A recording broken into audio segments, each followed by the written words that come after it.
Radhe Radhe friends, welcome back to my YouTube channel. मैं हूं किरण। मैं एसएससी सीजीएल 2026 के लिए प्रिपरेशन कर रही हूं एंड इसी के साथ साथ मैं एक एमएससी स्टूडेंट भी हूं। सो फ्रेंड्स, मॉर्निंग में सुबह उठने के बाद ना हम बैठ जाते हैं अपने डेली रूटीन की तरह वोकैब बुक को रिवाइज करने के लिए, मतलब वोकैबुलरी को रिवाइज करते हैं यहाँ पर। और इससे पहले ने जो हमने प्रीवियस में पढ़ा था उसको भी एक बार हम नज़र डाल लेंगे उस पर एक बारी के लिए, ताकि वो भी हमें अच्छे से याद हो जाए। और इसी के साथ साथ ऐसे ही हमारा रूटीन है, मॉर्निंग में सुबह उठते हैं, उसके बाद अपना रिवाइज करने के लिए मैं बैठ जाती हूँ, क्योंकि दिन का शेड्यूल आप लोगों को मेरा पता ही रहता है कैसा रहता है, थोड़ा बिजी रहता है। और मैं कोशिश करती हूँ कि मॉर्निंग में जो रिवीजन वाली चीज़ें हैं उसको मैं कर लूँ, और उसके बीच बीच में फिर और भी बहुत सारे काम रहते हैं। तो फ्रेंड्स, यहाँ पर चलो मैं अभी जो है रिसेंट के कमेंट का रिप्लाई कर देती हूँ। पहला कमेंट ये था कि क्या आप सीजीएल की तैयारी अभी से स्टार्ट किए हो? तो हाँ, मैंने अभी रिसेंट से ही स्टार्ट की है एसएससी सीजीएल की तैयारी। हालांकि मैं पहले भी मैं स्टार्ट कर रही थी। आपने अगर मेरी प्रीवियस वीडियोज़ नहीं देखी तो एक बार चेकआउट ज़रूर कीजिएगा। तो मैं पहले स्टार्ट कर रही थी, लेकिन बीच में कुछ बहुत सारे कारण हो गए थे, बहुत सारे इश्यूज थे, बहुत अलग अलग टाइप की बहुत सारी चीज़ें हुई है, जिसकी वजह से मैं कंटिन्यू नहीं रह पाई। फाइनली जो है अब मैं दोबारा से स्टार्ट कर रही हूँ अपनी एसएससी सीजीएल की जर्नी को। और मैं आप लोगों को एक बात और बता दूँ कि मेरा सिलेबस ना कंप्लीट नहीं है। मैथ और रीजनिंग स्पेशल बेस भी नहीं है इतना अच्छा खासा, तो जिसकी वजह से जो मैं प्रैक्टिस करती हूँ ना, जैसे मैंने एक चैप्टर देख लिया है, जैसे मैंने लेटर सीरीज़ का एक चैप्टर देख लिया है, तो उसमें ना ऐसा नहीं है कि मुझसे एकदम से क्वेश्चंस बन जा रहे हैं, तो ऐसा नहीं है। मेरे को ना बहुत टाइम लगता है, लगभग अगर मैं 10 से 15 क्वेश्चंस भी बनाती हूँ ना, तो लगभग मेरे को 30 मिनट लग जाती है। इतना टाइम मेरे को लग जाता है। जब मैं आगे आप लोगों को देखोगे आप, मैं रीजनिंग के कुछ सवाल सॉल्व कर रही थी, तो मेरे को बहुत ज़्यादा टाइम लग रहा है उसमें भी। हालांकि वोकैबुलरी को तो रिवाइज हम ये कि हम बार बार उसको देखेंगे, तब जाके वो हमें याद हो गई, तो हम बार बार उसको चीज़ों को देखेंगे। इसी के साथ साथ मैंने सोच रखा है कि जो मेरी किरण पब्लिकेशन की इंग्लिश वाली प्रैक्टिस बुक है ना, उसमें सिनोनिम्स दे रखे हैं, तो एक क्वेश्चन से रिलेटेड एक क्वेश्चन तो उसका आंसर होगा, बाकी जो उसके 3 ऑप्शन हो गए उसको भी हम अच्छे से एक बार उसको जो उसका एक्सप्लेनेशन दी गई होगी ना आंसर के बाद, तो उसको भी हम अच्छे से पढ़ेंगे, ताकि हमें पता चले कि कैसे कैसे इसको हम एलिमिनेट कर सकते थे उस क्वेश्चन को, और जो अदर वर्ड है उनका क्या मीनिंग है। तो इस तरीके से मैं सोच रही हूँ। और मैं सोचती तो मैं बहुत कुछ हूँ, बट इम्प्लीमेंट करना थोड़ा सा डिफिकल्ट हो जाता है मेरे लिए। और फिर यहाँ पर मैं एक्सरसाइज करती हूँ अपने वाले रूम में। फिर में रह के ना थोड़ा स्टडी करना, बहुत ज़्यादा तो नहीं, बट ये कि बहुत ज़्यादा भी नहीं बहुत कम भी नहीं, बट ये कि प्रॉब्लम होती है, आप कॉन्सेंट्रेशन के साथ स्टडी नहीं कर पाते हो। क्यों? क्योंकि अगर मान लिया अगर आप घर पे रहते हो, तो बीच बीच में ना घर वालों को ऐसे लगता है कि ये तो फ्री है, बार बार वो आवाज़ देने लगते हैं, कुछ ना कुछ काम बता देते हैं बीच में, जिसकी वजह से प्रॉब्लम होती है, और फिर बार बार माइंड डिस्ट्रैक्ट होता है। तो ये एक थोड़ा सा नेगेटिव साइड है घर में रह के स्टडी करने का। और मेरे साथ तो ये कि पहले मैं घर के काम ख़त्म करती हूँ, फिर जो मेरे को पास टाइम बचता है उसमें मैं अपनी स्टडी को कंटिन्यू करती हूँ। तो ऐसा मेरा शेड्यूल है। और इसी के साथ साथ ना आप लोगों को मैं एक बात और शेयर करना चाहूँगी। मैं कभी कभी ये सोचती हूँ, अगर मैं सेल्फ स्टडी की तरफ ज़्यादा टाइम देती हूँ, तो फिर मेरी क्लासेस छूट रही हैं। तो ऐसा कुछ भी मेरे साथ चल रहा है। फिर क्लासेस लेती हूँ तो फिर मेरी सेल्फ स्टडी छूट जाती है। तो मेरे साथ थोड़ा सा ऐसा ये इशू है। अगर आप लोगों के साथ होगा तो बताइएगा ज़रूर। फिर मैंने यहाँ पे लंच वगैरह कर लिया था, और मेरा ना आज बीपी थोड़ा सा लो था, तो मैंने मॉर्निंग में सुबह जो ब्रेकफास्ट के लिए मैं वो क्लिप आपने देखी, वहाँ पर मैंने अपने लिए कॉफ़ी बनाई थी, ताकि मेरा बीपी थोड़ा सा ठीक हो जाए। फिर मेरे पास जो मेरा ये लोअर है ना, इसकी लेंथ बहुत ज़्यादा हो रखी थी, तो मैंने इसकी लेंथ यहाँ पे शॉर्ट की है, इसको सिलाई वगैरह करके मैंने इसकी लेंथ जो है शॉर्ट कर दी है यहाँ पर। तो फिर मैंने सिलाई की है अपने इन दोनों लोअर पर। और इसके बीच में जब मैं फ्री हुई थी तो मैंने ये काम ख़त्म कर लिया था, क्योंकि ये भी ज़रूरी था। और जो ज़रूरी काम होते हैं ना बीच बीच में, तो वो करने पड़ते ही हैं। और भी छोटे छोटे से काम होते हैं घर में। और इसी के साथ साथ में चलो मैं आप लोगों का एक और कमेंट का रिप्लाई करूँगी कि मैं किस टाइम सोती हूँ। तो लगभग मुझे ना सोते वक्त लगभग 11:30 मुझे आराम से बच जाते हैं फ्रेंड्स।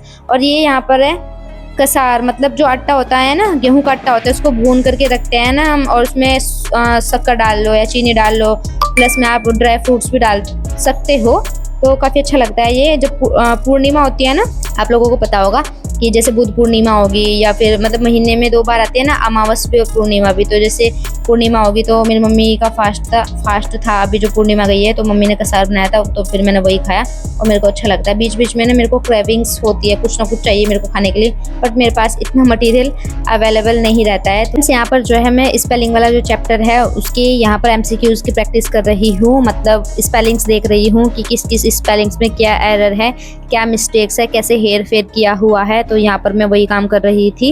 एंड फ्रेंड्स, जो हमारे पास चीज़ें होती है ना, मतलब जो मेरे पास अभी चीज़ें अवेलेबल है या फिर मेरे पास अभी जो मटेरियल है, तो हम उसको अक्सर इग्नोर करते हैं, मतलब उसको ज़्यादा प्रेफरेंस नहीं देते हैं अपनी लाइफ में, या फिर अपनी लाइफ में भी हम अक्सर ऐसा ही करते हैं। और जो चीज़ हमारे पास नहीं होती है उसकी हम ज़्यादा उम्मीद करते हैं कि काश वो हमारे पास हो। तो ये वाली चीज़ें होती है, हमारे साथ भी होती है, शायद आप लोगों के साथ भी होती होगी। तो ये जो उम्मीद है, जो एक्सपेक्टेशन है, तो वो ज़्यादा नहीं करनी चाहिए। मतलब मैं पहले करती थी बट अब तो इतना नहीं करती। एंड फ्रेंड्स, उसके बाद ना फिर मैं यहाँ पर इंग्लिश के स्पेलिंग वाला मैंने रख दिया था एक साइड में, और फिर मैंने पॉलिटी के MCQs लगाए।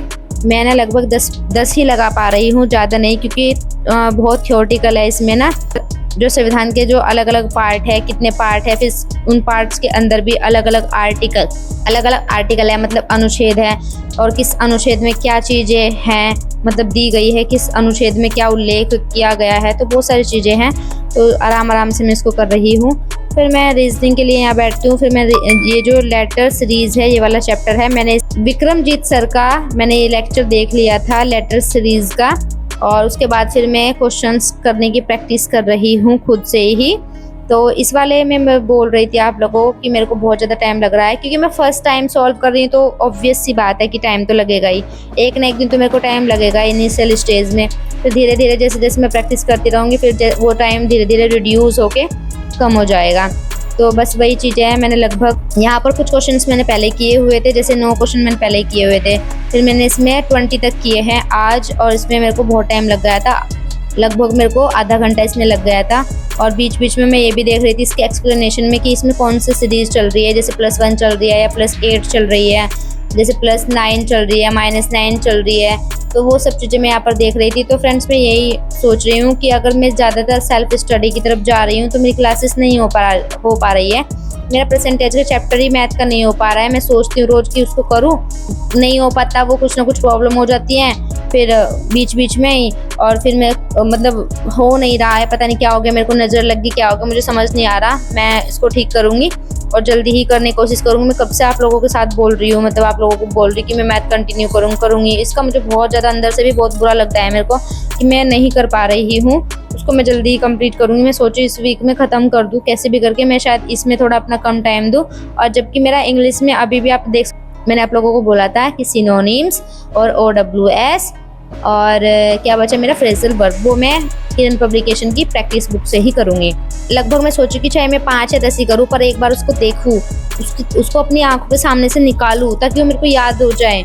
तो वो भी नहीं हो पाया आज। बस मैं क्या ही बताऊँ आप लोगों को, मेरा शेड्यूल कुछ ऐसा ही था और आप लोग देख भी सकते हो। तो एंड फ्रेंड्स, यहाँ से फ्री होने के बाद ना मैं सोच रही थी कि अब मैं क्लास लूँ, लेकिन फिर अभी जो है मेरे पापा करेले ले आए थे, मतलब करेले की मुझे सब्जी बनानी थी और उसमें बहुत ज़्यादा टाइम जाने वाला था, क्योंकि उसको कटिंग भी करनी है। उसको लगभग कट करने के बाद 15 मिनट के लिए मुझे छोड़ना भी है नमक डाल के, ताकि उसका जो कड़वापन है वो निकल जाए। और उसके बाद फिर उसको फ्राई भी करना है, फ्राई करके फिर सब्जी बनानी है, तो उसमें बहुत ज़्यादा टाइम लगेगा और इस वजह से मैं नहीं कर पाई। उसके बाद जो है बाहर आप देख सकते हो यहाँ पर पानी की टंकी आ गई थी। फिर मैंने सोचा कि बोतल रखी हुई है, इनको भर लेती हूँ फटाफट से। फिर ये काम ख़त्म करने के बाद फिर मैं थोड़ी देर के लिए छत पर गई थी। ये वाली क्लिप मैंने शूट की है और बाहर अभी बारिश का मौसम हो रहा है और हवाएं भी चल रही थी ठंडी ठंडी से। फिर फाइनली मैं अपने किचन वाले रूम में आई। किचन वाले रूम में जैसे कि मैंने आप लोगों को बताया था, मैंने करेले की सब्ज़ी बनानी है आज मैंने, और इसको मैंने वॉश किया, सब्जी को पहले वॉश किया। वॉश करने के बाद फिर मैं इसकी कटिंग करती हूँ। यहाँ पर मैंने नमक डाल के इसको लगभग 15 मिनट के लिए मुझे छोड़ना है, ताकि इसका जो कड़वापन है थोड़ा बहुत निकल जाए। और इसको फिर मेरे को फ्राई भी करनी है सब्जी, और मेरे को ये प्याज वगैरह, टमाटर वगैरह, हरी मिर्च, इनको भी कट करना है, तो इसमें भी टाइम तो लगता ही है। तो घर के काम कहने के लिए बहुत कम होते हैं, बट इसमें टाइम जाता है, ये आपको बात माननी पड़ेगी और सभी जानते हैं जो काम करते हैं।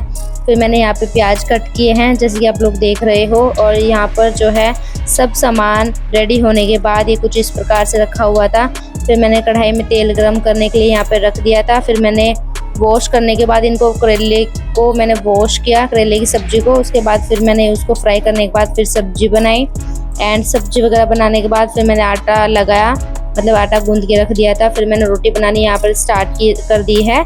और आप देख सकते हो इसमें भी मतलब यहाँ पे इतना ज़्यादा टाइम मेरा वेस्ट होता है, रोज़ का ही है। फिर बर्तन वगैरह करने के बाद फिर फाइनली डिनर रेडी हो गया था, फिर मैंने खाना खाया।